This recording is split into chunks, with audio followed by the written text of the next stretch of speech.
Do you need to be rich, or at least need to be making a lot of money to get in shape, to be fit? One of the funny things about life is the fact that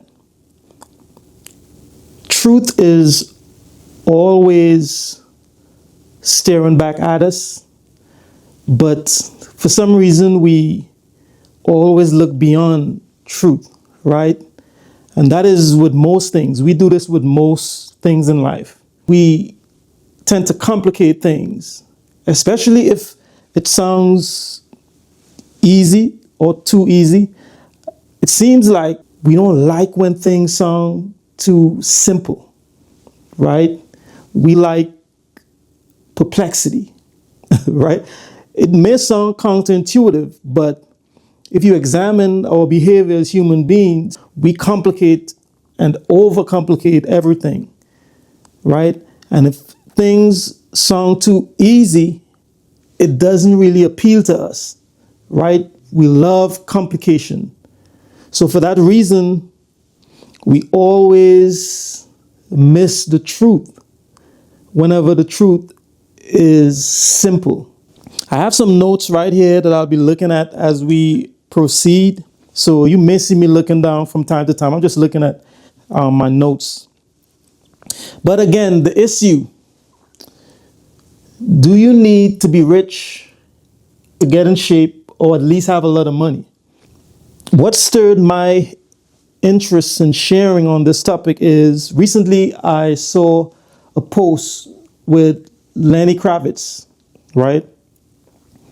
You know, Lenny Kravitz is like 62 years old, and the man looks amazing for 62, right? He looks absolutely amazing.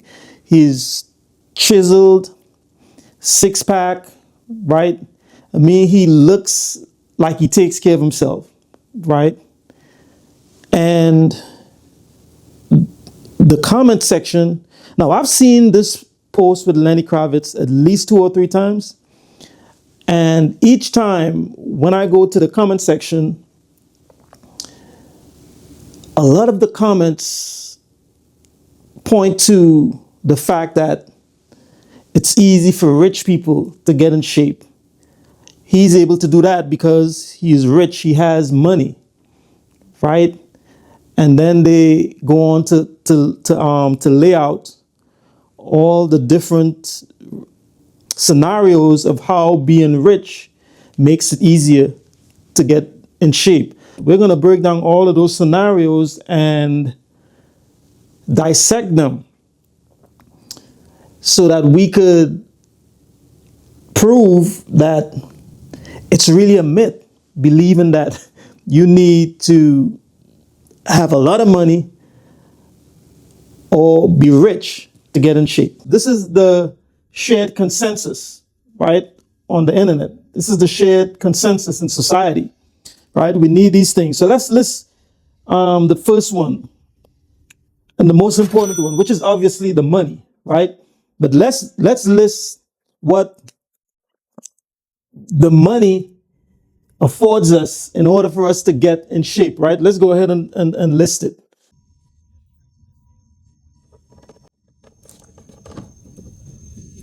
So money, right? You have money,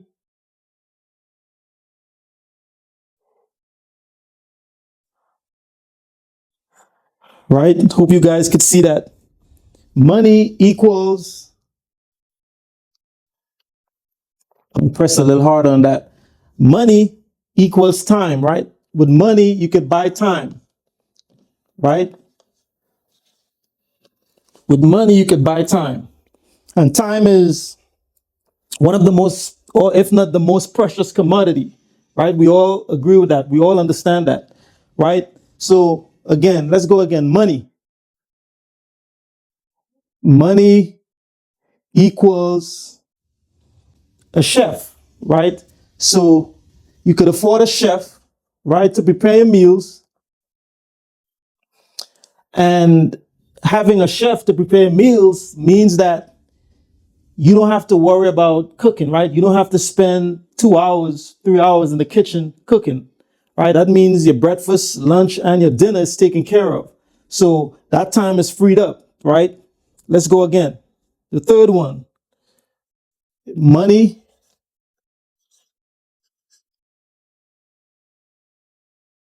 equals high-end trainers, right? Being able to hire a trainer. So let's just say trainer, right? You're able to hire a trainer, right? You have money, you could afford a trainer, right?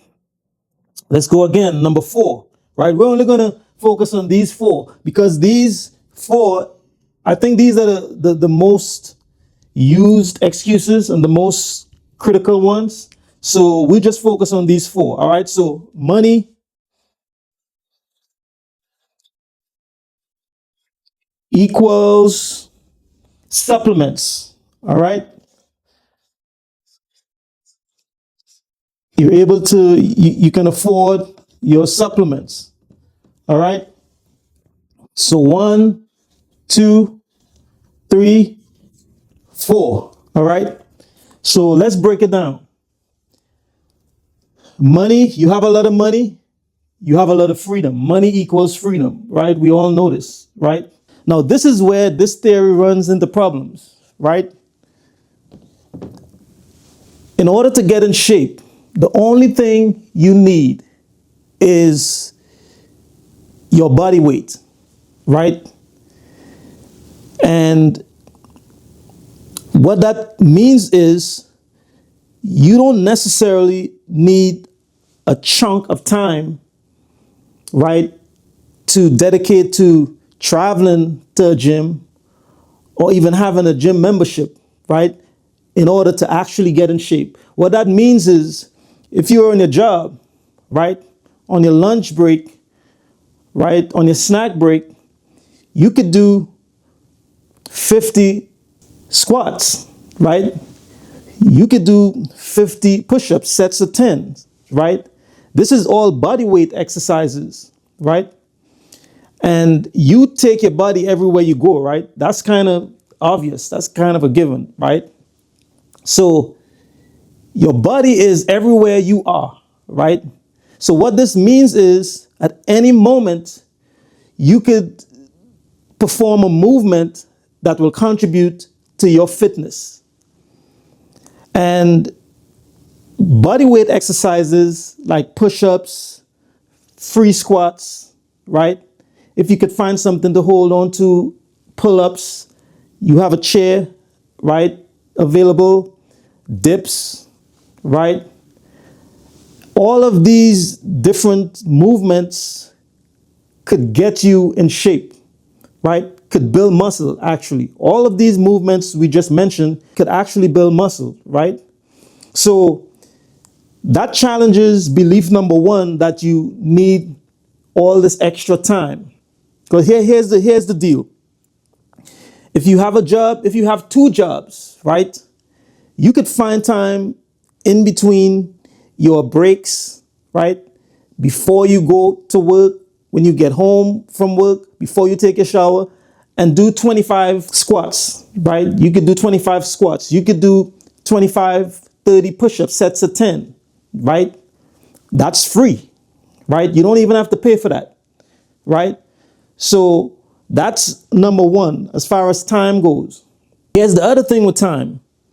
If we audit ourselves carefully and we really examine how we spend our time, we will notice that in a day's time, right, whether we want to break it into 12 hours or 24 hours, in that 12 to 24 hour window, we waste a lot of time, right? Whether it's scrolling on social media, looking at videos, right? On the phone, right? Having conversations that leads nowhere, right? All of these actions, if you add them up at the end of each day, and by extension, at the end of each week, you would actually see the chunk of time that you waste on things that isn't adding anything to your life. So here's the thing. In order to get more of this time, it's time to start auditing yourself and take back that extra time from places where you waste time, right? Again, whether it's watching Netflix, right? Whether it's being on social media, just scrolling, right? Because we don't realize how much time we waste, right? This is why I'm saying audit your time. If you do that, you will actually see how much time you actually waste in a day, right? So time isn't really an issue, right? I don't know if it's the fact that we use this as an alibi, right? Which I think that's what we do in most cases. It's really an alibi. So let's get around the alibis and stop associating time with money, right? Stop associating time with money, right? And let's figure out how we could move things around and do some house cleaning as far as, removing things from our lives that only waste our time so that we can have more time to invest in our health and fitness. All right, so moving on to number 2. Money affords you a chef. You don't have to cook, right? Now, this is true, right? You have money, you could afford a chef. You don't have to worry about cooking. So this one is kind of twofold. And what I mean is, this one covers the fact that you don't have to try to figure out what to cook. And you probably are going to get really nice meals. Also, this ties into time, because if you don't have to try to figure out finding the time to cook, you have even more time, right? So having a chef affords you the ability to free up your time again. So this really just ties back into time, really, if you think about it, right? That's one of the biggest benefits, right? Because the food is just food, right? Whatever the chef is cooking, you could cook it yourself. But here's where this also runs into problems. The reason this one also runs into problems is the fact that it really doesn't take long to prepare your meals, right? It's just a matter of being structured and disciplined, prepping, right? Being organized. That's what actually challenges this one as well, right? You have to be organized. We shouldn't run from things that should be a priority in our lives. Things like being organized and being able to execute under pressure, all these different things, right? We should embrace these things because it makes us more valuable personally, right? And the more value we have personally is the more we bring to the table wherever we go, right? In different scenarios. So we really shouldn't run from being organized and being able to prepare our meals, meal prep, right? And different things like that. So this, again, is busted. But you have a lot of celebrities who are not in shape, right? They have the money, they have the time. So, and I'll explain to you why I'm bringing this up in a second, right? Let's flip to the other side of the coin. Regular everyday people holding down a job, holding down 2 jobs. Follow me. You have people who don't have a lot of resources, a lot of money, who are in peak condition, right? When it comes to being fit and being in shape, it's all a matter of discipline and commitment. It has nothing to do with money. It has nothing to do with wealth. It has no, because again, you'll find a lot of wealthy people who are not in shape. And conversely, you'll find a lot of people who don't have wealth, who don't have a lot of money, in shape, right? Some of the healthiest people. Some of the healthiest people on the planet aren't rich, right? They're regular, everyday people, right? Who understand discipline and commitment and who place a high premium on their health, right? Who understand that health is the real wealth, right? And sometimes for people who have a lot of money, they spend so much time and energy right? Focused on their careers, which I'm not knocking their commitment to their careers. I'm just highlighting a fact, right? They spend so much time and effort that they don't really have time to put anywhere else. So this is kind of an oxymoron. And what I mean is, we say that having money gives you the time and the freedom to invest in your fitness. But if you really understand entrepreneurship, right? Here's what happens sometimes with having a lot of money, right? Here's what happens. Sometimes you have a lot of money. You have a job that pays you a lot of money, right? You're a CEO, right? You're an entrepreneur, right? Business owner, whichever one, entertainer, right? Whether it's acting, music, you have a lot of money. But this is what happens sometimes. Business owner, an entrepreneur, right? An entertainer, you don't have the time at all to invest in your personal health and fitness, right? Think about that for a second. We use the excuse that you need to have a lot of money, and celebrities are the ones who could afford to be fit and be in shape, right?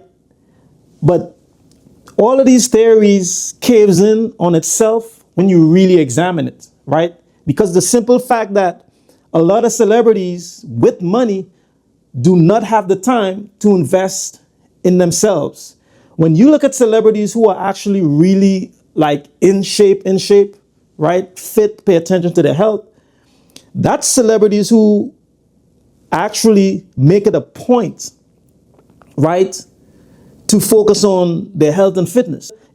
If it's an actor, they're on set, whether it's out of the country or wherever it is, right? They're gonna find time to work out. They're gonna find time to invest in their fitness, right? They're gonna eat right. They're gonna choose the salad and the grilled chicken, right? And the sweet potato instead of the fries and the burger, right? You have a lot of celebrities who has that type of discipline, right? But you have a lot who don't have it, right? So a lot of celebrities and people with money give in to the circumstances that come with, having a lot, right?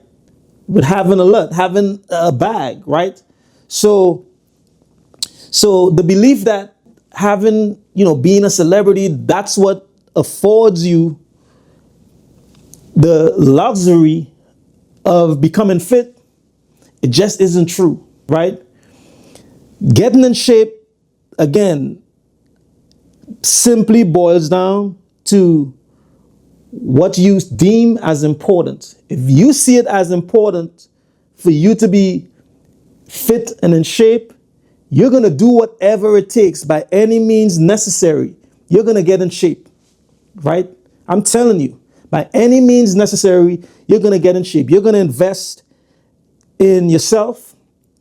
You're going to find the time. You're going to discipline yourself, right? And not waste 30 minutes, 45 minutes, an hour on social media. You're going to invest that 30 minutes in yourself, right? And you're going to do something to push yourself further along as far as your fitness is concerned. This is what people are actually doing.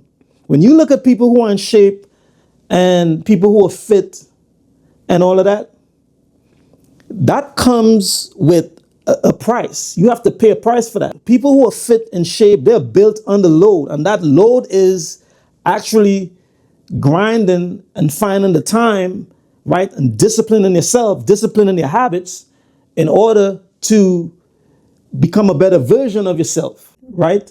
So here's the deal. This is what's happening with these things. It's not that these aren't true. They're true, but it's not truth that you need it, right? That's the difference. They're true, right? It's true if you have money, you could afford a chef and that frees up your time. It's true that if you have money, money equals time, right? Meaning you could buy more time, right?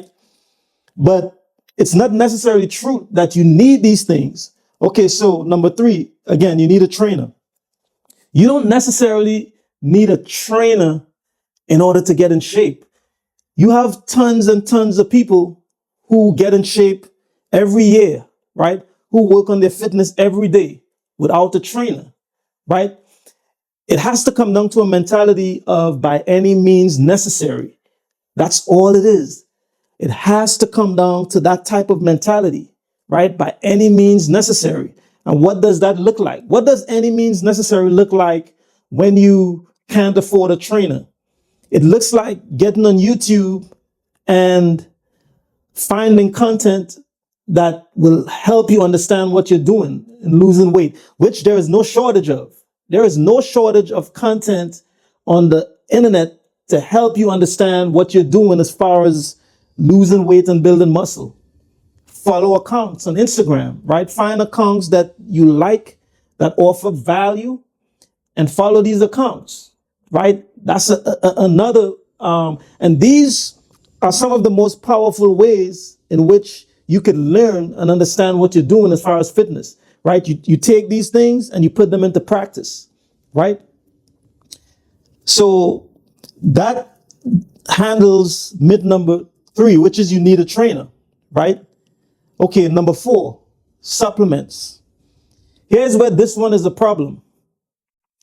One of the reasons we fall into the belief system that you need all these expensive supplements in order to get in shape, what's partly to blame for that is the fitness industry in itself. The fitness industry has a tendency to push the idea that you need expensive, exclusive supplements in order to get in shape, which in itself is a myth, which in itself is a lie. You don't need expensive supplements in order to get in shape. You don't. All you need to focus on is eating real food. That's it, right? Eating real food, drinking a lot of water, reducing sugars, simple carbs, right? And other toxic types of foods. That's what you need to do. Reduce those foods and increase your intake of nutrient-rich foods, right? That's it. You don't need supplements, right? A lot of people run away with the idea. And again, as I said, the fitness industry is in part to blame for this one, right? Because everywhere you look online, you're bombarded with all of these ads and posts about supplements. And I fell into that trap too, right? I used to do a lot of supplements until I figured out that it wasn't actually helping me, but it was actually hurting me, right? And I just gave up supplements cold turkey. And as soon as I gave it up, I started seeing results, right? So we don't need supplements. So let's not give in to these things right here. All of these things, right, are myths. They're all myths, right? You don't need any of this in order to improve your life, to improve your health, and to become a better version of yourself. You don't need to be a celebrity. You don't need to have a bunch of money, right, in order to be in shape, right? All you need is discipline and commitment. I want to thank you guys for tuning in, and I will catch you guys in the next video. Peace.